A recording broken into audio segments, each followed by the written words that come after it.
Okay, good morning everyone, कैसे हैं आप लोग? बढ़िया।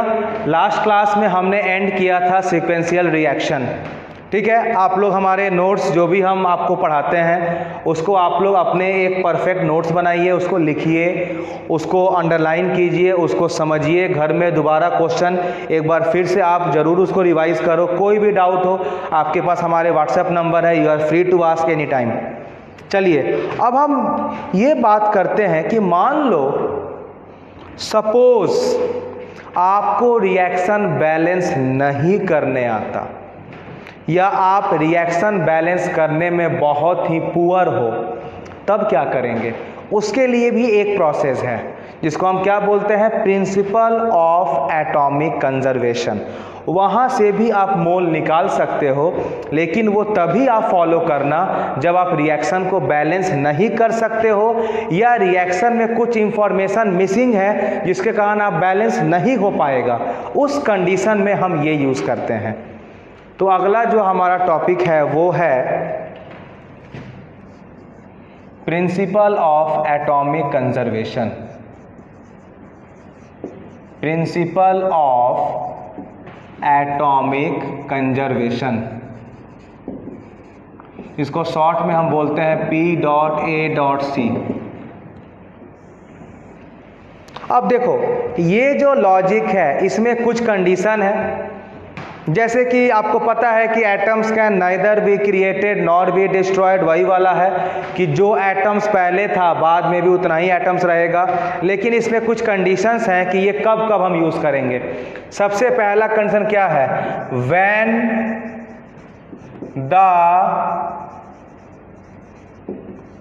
when the reaction is not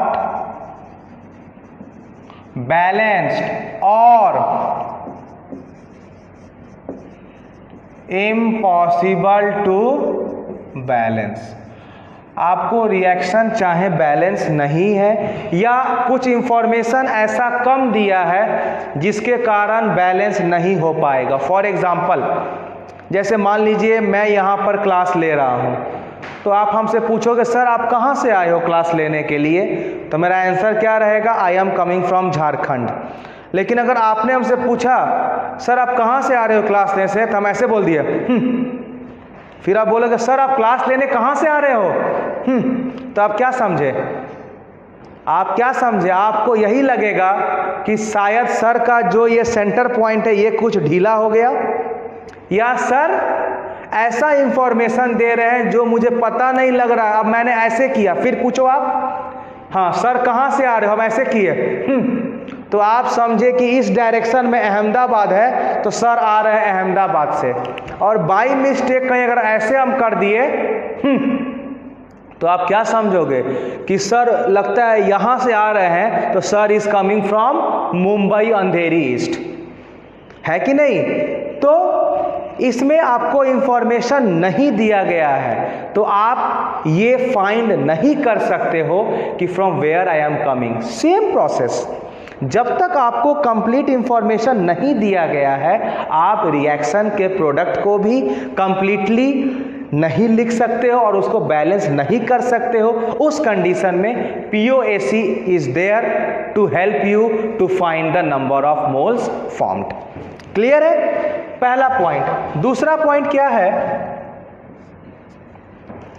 second point क्या होगा हमारा कि अब POAC किस पर लगाएंगे। जैसे मान लो अभी आप लोग सर आप कहाँ से आ रहे हो, तो आपने मेरे से पूछा ना, तो आंसर हमने दिया ना। उसी तरह POAC उसी पर लगेगा जिस एलिमेंट के बारे में आप चर्चा कर रहे हो। जैसे मान लो सपोज आपके घर में कोई एक मेहमान आया, एनी गेस्ट आया, तो वो सबसे पहले सपोज जैसे मान लो ये तो गुजरात है, तो यहाँ पर तो मैक्सिमम लोग पटेल हैं, तो कोई घर पर आए क्या पूछेगा, पटेल जी हैं। मतलब जिसके बारे में वो पूछेगा उसी के बारे में आप आइडिया दोगे। जैसे मान लो कोई हमारे घर पर आए और कोई पूछे कि मनन सर हैं, और मान लो हमारे घर से कोई रिप्लाई करे कि चावल खत्म हो गया, तो आप क्या समझोगे? सपोज मान लो कोई आपके घर जाए और बोले कि मेहरा जी हैं, आप बोलोगे आज बारिश हो रही है, तो क्या बोलेगा? यार पागल आदमी है क्या, हम क्या पूछ रहे हैं, ये क्या बोल रहा है। वैसे ही बेटा मैं बता रहा हूँ कि जिसके बारे में इंफॉर्मेशन दिया गया है उसी के बारे में इंफॉर्म करने का। सपोज आप मेरे घर में आओगे तो मनन सर हैं तो हैं, नहीं हैं तो कहीं घूमने गए हैं। अब ये क्या कि मनन सर हैं तो बोलोगे कि हम घर में जोटला बना रहे हैं। अरे व्हाट इज दिस। वही बात है, पीओएसी उसी एलिमेंट पर लगता है जिसके बारे में इंफॉर्मेशन दिया गया है। कुछ समझ में आ गया? तो सेकंड पॉइंट हम क्या बोलेंगे कि POAC is applicable to those element only whose information is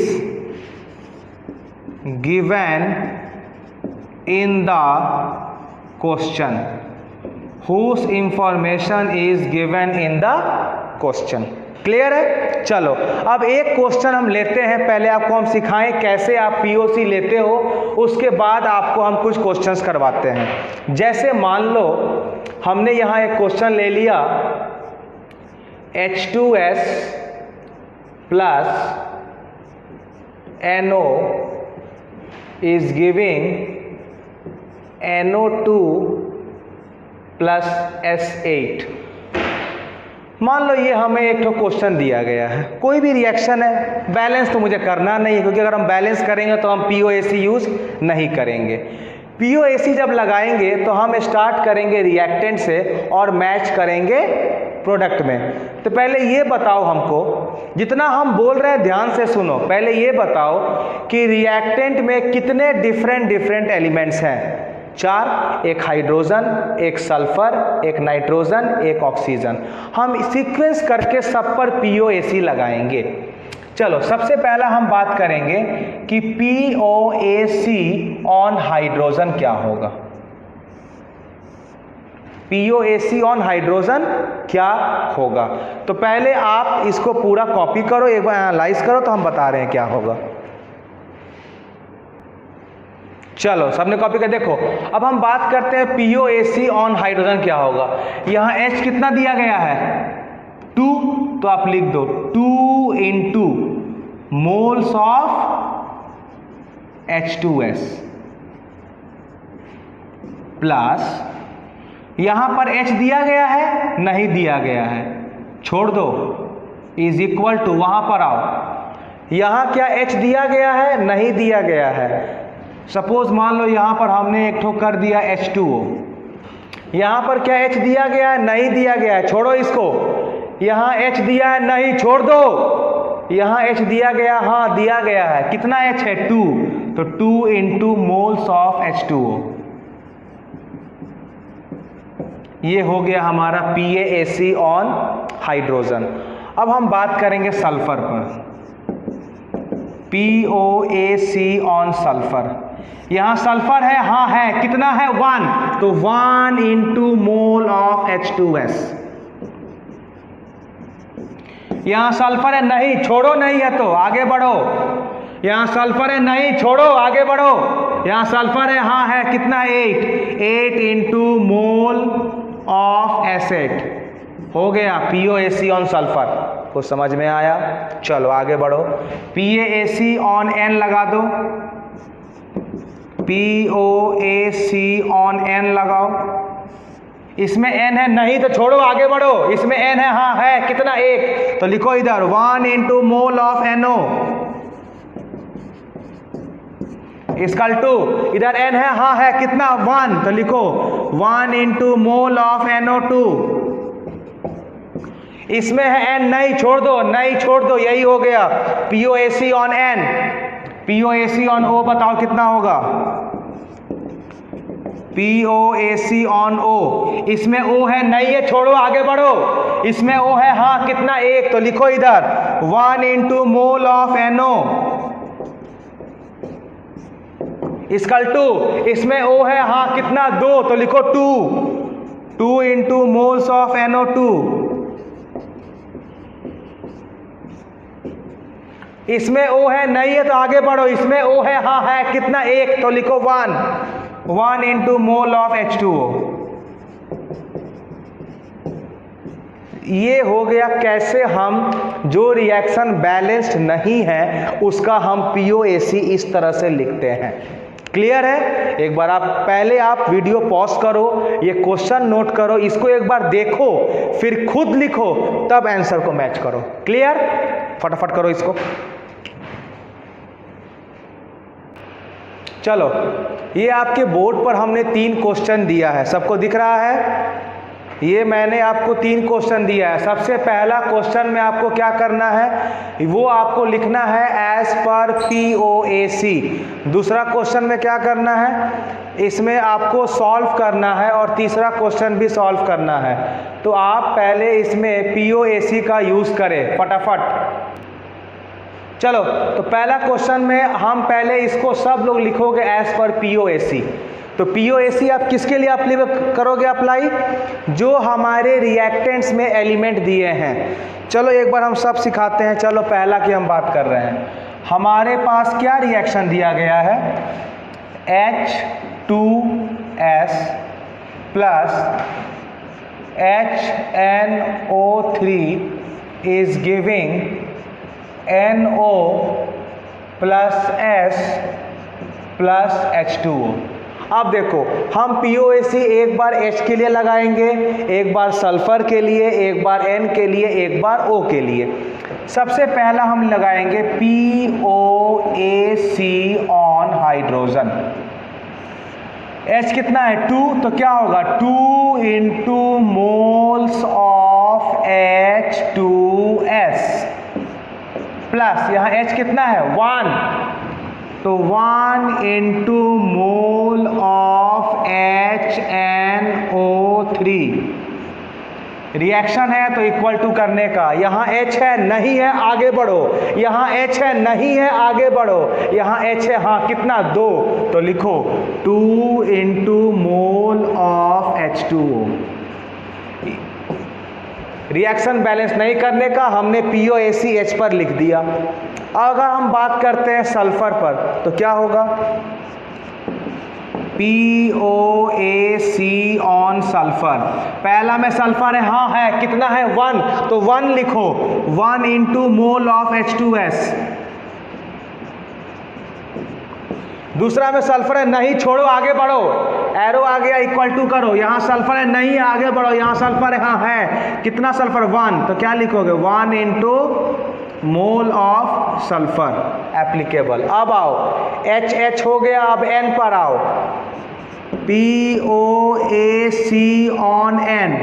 पहला में N है नहीं, छोड़ो आगे आओ, दूसरा में N है कितना 1, तो यहाँ लिखो 1 into mole of HNO3 is equal to, यहाँ N है हाँ है, कितना है 1, तो लिखो 1 इंटू मोल ऑफ NO।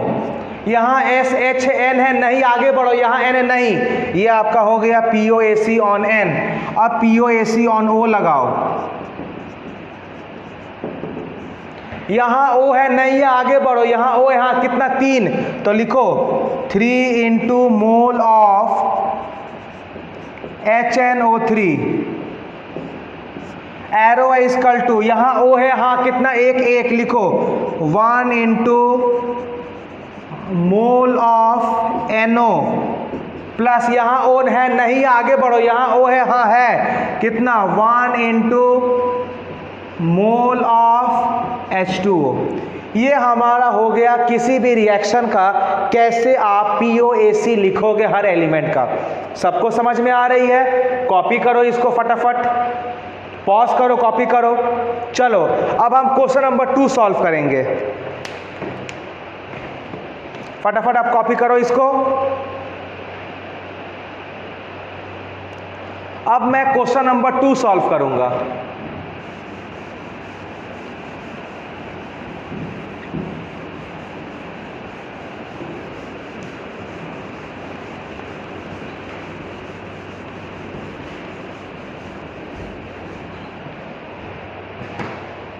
जैसे मान लो एक क्वेश्चन दिया गया है कि 1 gram of calcium is burned in excess of oxygen, find the weight of CaO formed. हमें रिएक्शन दिया है कि कैल्शियम को हम जब ऑक्सीजन में बर्न किए तो ये बना CaO।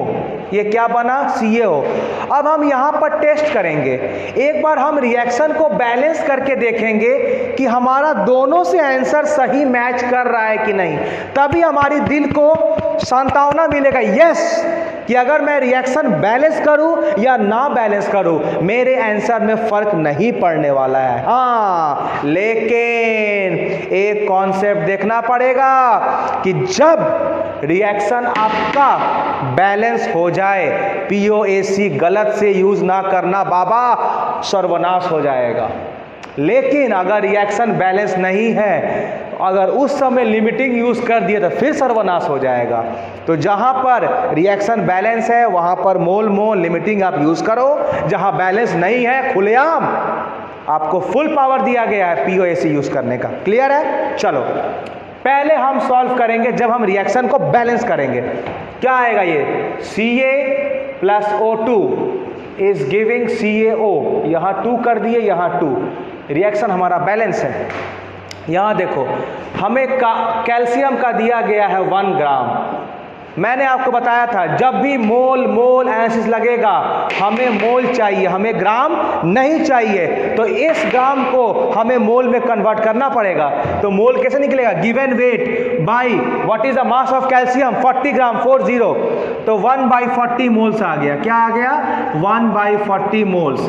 आपको किसका निकालना है? CaO। जिसका निकालना है उसका स्टोइकियोमेट्रिक कोफिशिएंट ऊपर, जिससे कंपेयर कर रहे हो उसका स्टोइकियोमेट्रिक कोफिशिएंट नीचे, जिससे कंपेयर कर रहे हो उसके मोल से मल्टीप्लाई कर दो। ये हमारा आ जाएगा क्या? मोल्स। कितना आ गया?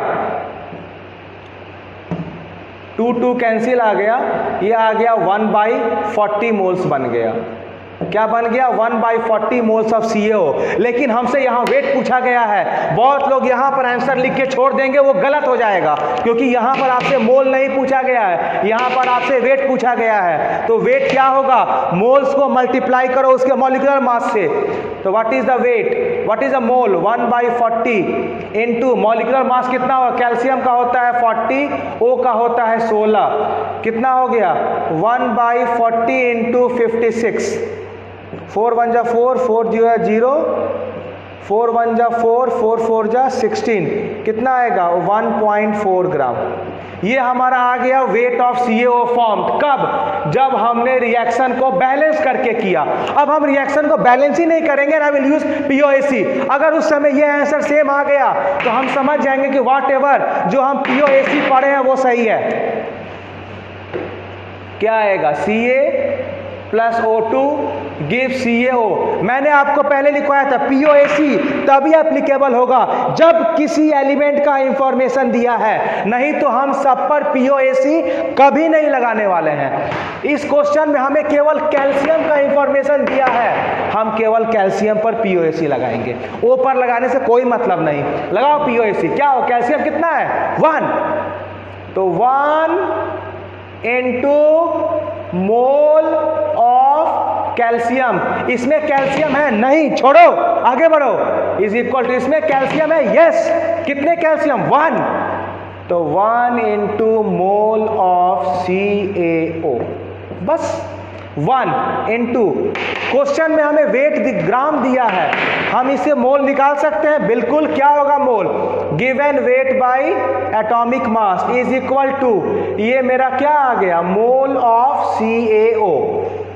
हमें यहाँ मोल नहीं पूछा गया है, वेट पूछा गया है। तो हम क्या लिखेंगे कि weight of CaO is equal to mole of CaO into molecular weight of CaO। What is the mole of CaO? कितना आ गया? 1/40। वेट ऑफ CaO कितना आएगा? 40 प्लस 16 इक्वल टू कितना आ गया? 1/40 इंटू 56, समथिंग आएगा 1.4 ग्राम। क्या दोनों का आंसर मैच किया कि नहीं किया? मैच किया। बस यही आपको बताना था। क्या? जब रिएक्शन बैलेंस होगा तो आप मोल मोल एनालिसिस लिमिटिंग वाला केस यूज करना है।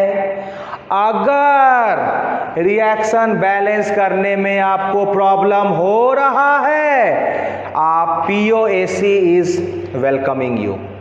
समझ में आया? चलो अब ये वाला क्वेश्चन हम सॉल्व करेंगे। आप एक बार ट्राई करो इसको, पहले इसको आप देखो, एनालाइज करो, दोनों खुद सॉल्व करो। जब हो जाए वीडियो फिर ऑन करो, ये क्वेश्चन कॉपी करो, फिर वीडियो पॉज करो, फिर सॉल्व करो इसको।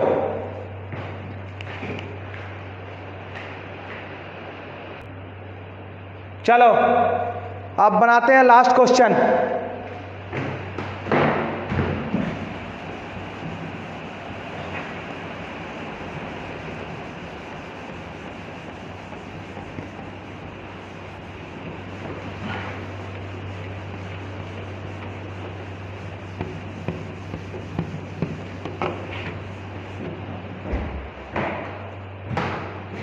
क्या दिया है? 27.6 gram of potassium carbonate is treated with series of reagent so as to convert all of its carbon into K2ZN3 FeCN का whole 6 twice. Calculate the weight of product formed. अब देखो, हमें इंफॉर्मेशन में दिया है कि हम रिएक्टेंट में ले रहे हैं K2CO3 और हमें प्रोडक्ट में मिल रहा है K2ZN3 FeCN का होल 6 ट्वाइस। अब बताओ, क्या इसको आप बैलेंस कर सकते हो? नहीं कर सकते हो। किसी भी एंगल में इस रिएक्शन को आप बैलेंस नहीं कर सकते। क्यों? यहाँ पर पोटेशियम है, कार्बन ऑक्सीजन, यहाँ पर जिंक है। जिंक तो यहाँ पर दिख रहा है, जिंक है, आयरन है। क्या यहाँ पर आपको जिंक और आयरन दिखा? नहीं दिखा। तो आपको हम POAC में एक पॉइंट लिखवाए थे कि POAC हम वहाँ भी अप्लाई करेंगे। कहाँ? जहाँ पर आपके रिएक्शन बैलेंस करना मुश्किल नहीं, नामुमकिन हो। यहाँ पर रिएक्शन बैलेंस करना डिफिकल्ट नहीं है, नामुमकिन है। It's not possible. Why? Because they have not given the reagent, they have just mentioned series of reagent। अब सीरीज में क्या है मुझे क्या पता। मान लो हम बोलते हैं कि यहाँ पर पब्लिक एक लाइन में खड़ी है, तो क्या आपको क्या लगता है कि वहाँ पर केवल पब्लिक है? नहीं, कुछ कुत्ता और गाय भैंस भी वहाँ से पार कर जाते हैं। तो सीरीज में क्या क्या है मुझे क्या पता कि इंसान है, कुत्ता है, भैंस है?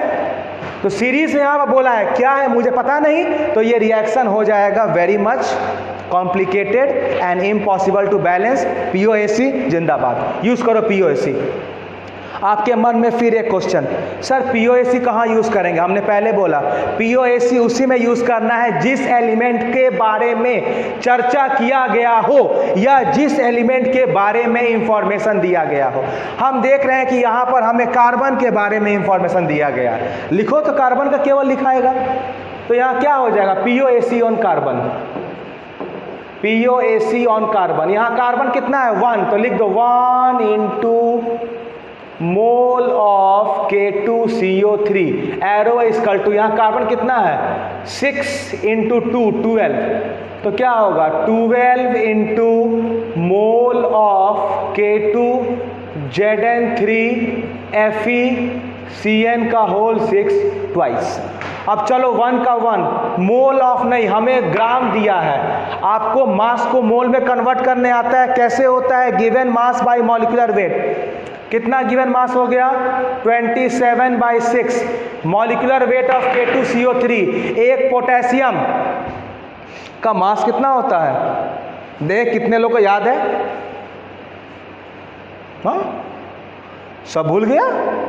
What is the mass of potassium? मैं आपसे पूछ रहा हूं कि पोटेशियम की मास चुपचाप बैठने से काम नहीं चलेगा, आपको बताना पड़ेगा कि what is the mass of potassium. बहुत बढ़िया, याद मत रखो, याद रखो 39 होती है। तो पोटेशियम, कार्बन का मास 12 होता है, ऑक्सीजन का मास 16 होता है। फटाफट इसका मोल्स निकालो। निकाला moles? Back benchers don't talk. तो क्या हो जाएगा,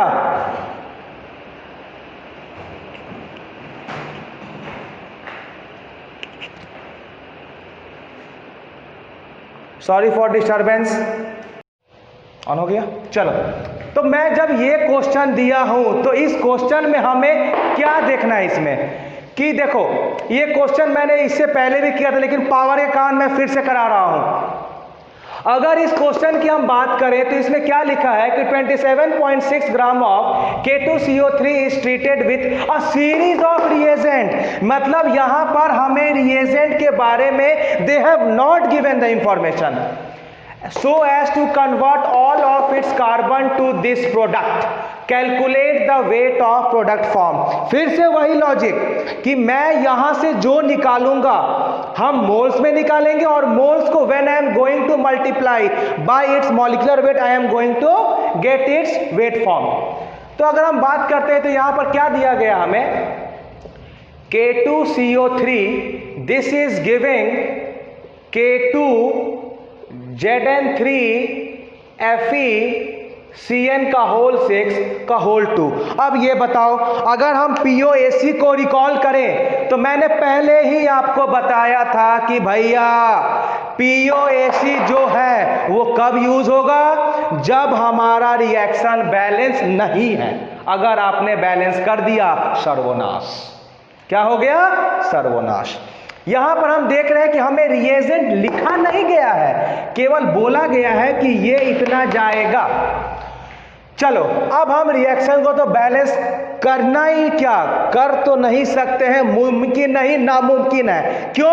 क्योंकि यहां पर जिंक है, यहां पर आयरन है। क्या यहां पर जिंक आयरन दिया है? नहीं दिया है। मीन्स आप रिएक्शन को बैलेंस नहीं कर सकते, आप मोल का फॉर्मूला नहीं यूज करते, therefore you are compelled to use POAC। कुछ समझ में आया? चलो हम POAC लगाते हैं। आपके मन में फिर से एक डाउट आ गया, अरे सर POAC कहाँ लगाएंगे? मैंने पहले ही लिखवाया था POAC में उसी एलिमेंट पर लगेगा जिस एलिमेंट का इंफॉर्मेशन दिया गया है। क्या लिखा गया है? Convert all the carbon. मतलब कार्बन के बारे में दिया है तो आप कार्बन ही यूज कर सकते हो, दूसरा एलिमेंट नहीं करोगे। यहां कार्बन कितना है? 1। तो क्या लिखोगे? 1 into मोल ऑफ K2CO3।